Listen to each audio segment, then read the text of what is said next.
Assalamualaikum warahmatullahi wabarakatuh. Halo guys, ketemu lagi di channel Gaptek. So, jadi kalau kamu mau beli HP mid-range merek Samsung, tapi punya price to performance yang menarik banget, jadi berasa kayak beli HP-HP Xiaomi, nah kamu lagi nonton video yang tepat. Oke, jadi biasanya kan saya baru bakalan pilih HP Xiaomi atau Realme kalau spek berbanding harganya tuh jauh lebih mending daripada HP-HP Samsung yang sekelas. Nah, kali ini tuh agak beda guys, karena Galaxy M52 5G ini menurut saya punya price to performance yang bersaing sama HP-HP Xiaomi atau Realme sekalipun. Nah, saya bilang bersaing loh ya, jadi belum tentu lebih baik juga.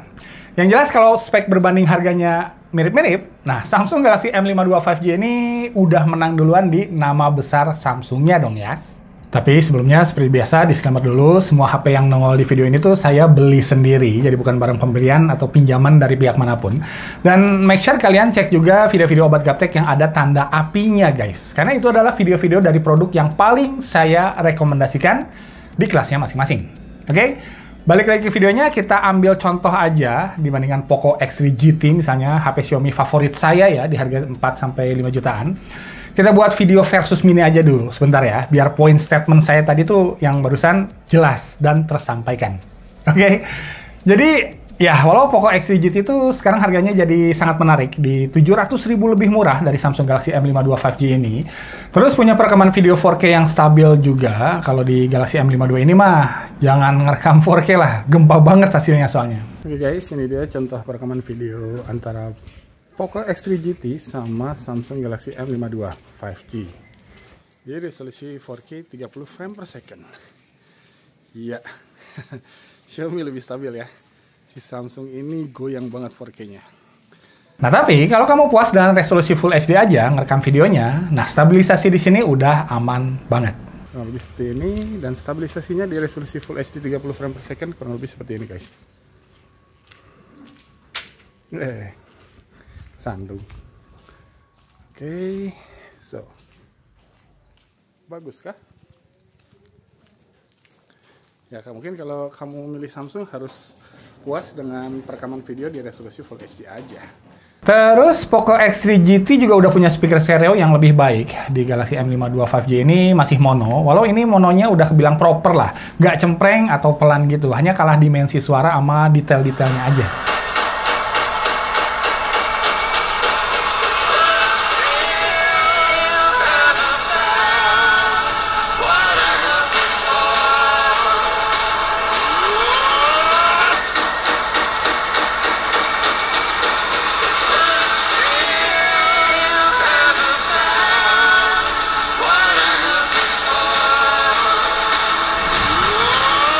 Dan yang paling keren adalah Poco punya 67 watt fast charging. Sedangkan Samsung sedih. Charger bawahnya cuma 15 watt aja, jauh banget bedanya. Kalau mau lebih cepat, kalian harus beli charger 25 wattnya Samsung yang harganya lumayan di 300 ribuan kalau yang ori ya. Dan oh ya, Poco juga udah punya infrared blaster. Kalau Samsung nggak ada. Nah, sekarang kita pindah ke yang poin positifnya Samsung dibandingkan Poco X3 GT ya. 700 ribuan lebih mahal, Samsung Galaxy M52 5G ini udah ngasih kamu layar Super AMOLED dengan refresh rate yang keren di 120 Hz. Jadi brightness maksimalnya, viewing angle-nya, kontrasnya, warnanya, kelihatan ya semuanya menang layarnya Samsung lah. Kelihatan kan? Terus Samsung juga menang di, bukan desain, tapi proses fabrikasi device-nya. Karena walau baterainya sama-sama 5000 mAh, nah tapi kelihatan kan, Samsung tuh berasa tipis banget. Lebih slim dari rata-rata HP kebanyakan. Kamera bumpnya juga di sini bisa dibikin lebih tipis ya, mantap, dan hebatnya lagi lebih ringan juga. Padahal baterainya sama-sama di 5000 mAh loh. Bezel bawahnya juga terlihat lebih tipis, saya suka. Jadi kelihatan banget proses fabrikasi Galaxy M52 5G ini tuh satu tingkat lebih canggih lah, karena signifikan bisa dibikin lebih compact, padat, tapi tetap ringan. Padahal spesifikasi jeroannya sih nggak beda jauh. Hanya memang material back covernya si Samsung ini jujur saya kurang suka karena apa ya, plastiknya tuh berasa nggak ada mahal-mahalnya lah, dan lebih gampang kelihatan belepotan juga, terutama di warna yang hitam ini ya. Kalau warna yang lain ini saya belum pernah coba, jadi kurang tahu juga.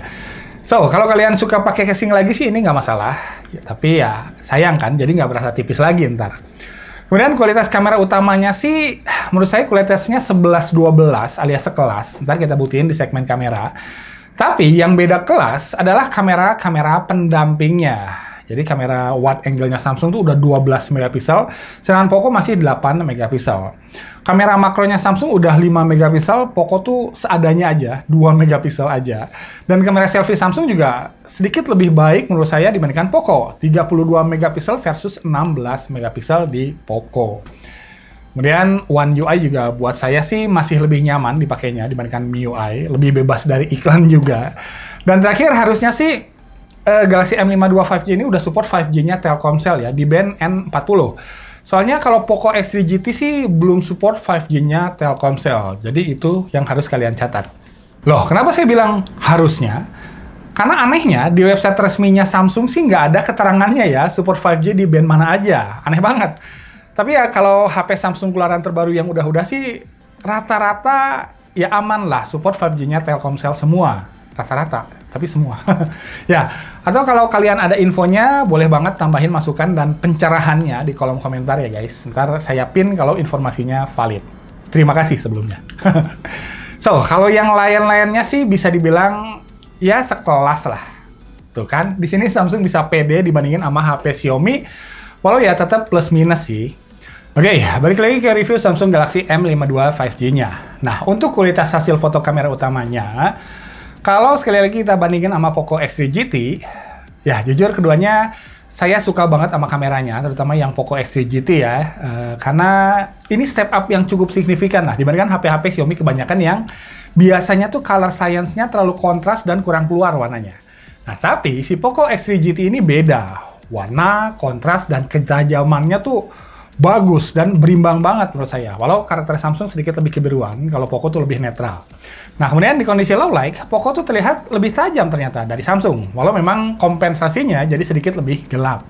Sedangkan kalau di kondisi pitch black-nya sih, ya keduanya memang belum cukup kuat buat ambil foto yang benar-benar bagus ya. Harus pakai HP daily driver saya, si Vivo X70 Pro yang kemarin udah saya review.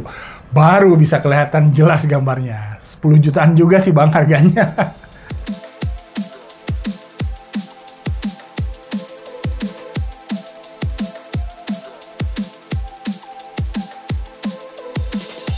Nah, kalau dibandingkan kameranya Samsung Galaxy A52s 5G yang lebih mahal, nah, gimana bang?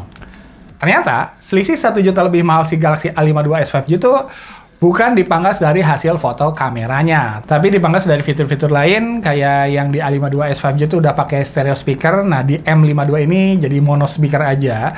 Terus di sini nggak ada jack audio, yang nanti bakal kita bahas lebih lanjut ya. Kemudian fitur optical image stabilization juga di sini dihilangkan, dan yang nggak kalah penting, di sini fingerprint scannernya nggak lagi di bawah layar, tapi di samping aja. Jadi ya ada beberapa fitur yang harus dipangkas. Kalau foto kameranya sendiri, seperti yang bisa kalian lihat dari tadi, ini hampir sama ya hasilnya, kecuali di kondisi pitch black banget, karena si Samsung Galaxy M52 ini lebih susah ngunci fokusnya.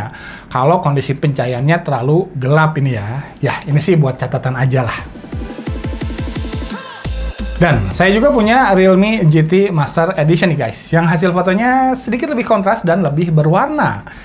Hanya ya, walau mostly hasil foto Realme juga bagus sih, lebih kelihatan berkarakter gitu lah jadinya. Dan kalau di low light, Realme itu wajib pakai mode malam, kalau mau tetap bersaing sama si Samsung.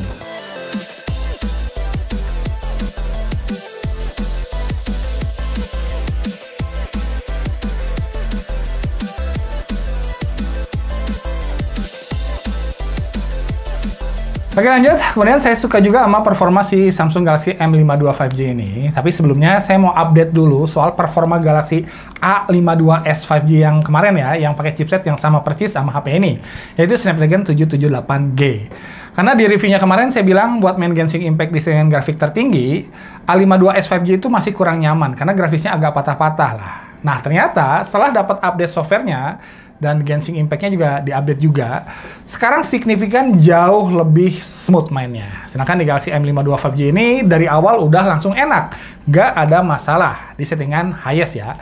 Kalau ya memang kalau mau lebih kompetitif lagi, saya lebih suka main di settingan grafik high 30 fps aja. Jangan highest lah, kompromi dikit nggak apa-apa, yang penting lebih smooth. Dan suhunya menurut saya aman banget. Sama sekali nggak ada indikasi overheat pas main Genshin Impact berjam-jam di settingan high ini. Oke? PUBG jelas aman di settingan smooth extreme, hanya sementara ini Mobile Legends belum bisa dijalanin di settingan grafik ultra sayangnya.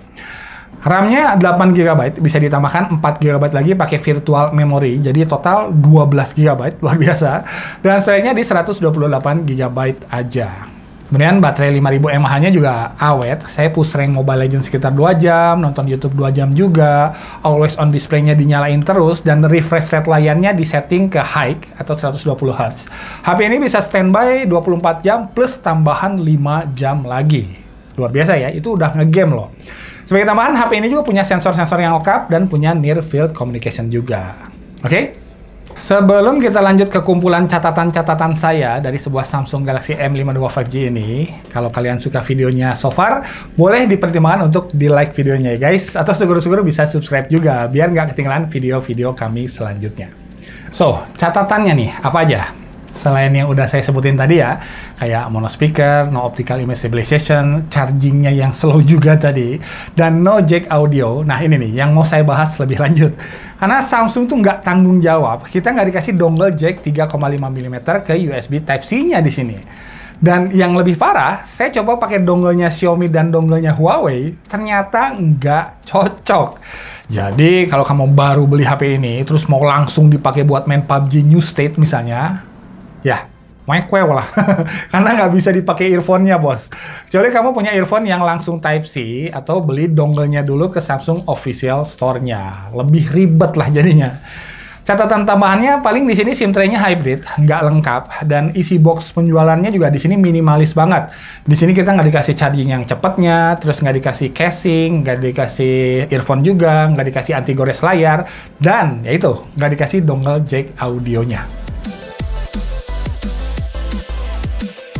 So, HP Samsung yang price to performance-nya nggak beda jauh dari HP-HP Xiaomi atau HP-HP Realme. Ya buat saya sih auto recommended dong ya. Walau tetap mungkin ada beberapa catatan yang bisa menjauhkan HP ini dari para calon pembelinya. Makanya saya buka semuanya di video ini. Yang paling penting ya itu, sesuaikan dengan preferensi dan kebutuhan aja. Oke? Thanks for watching. Mudah-mudahan videonya bermanfaat. Assalamualaikum warahmatullahi wabarakatuh.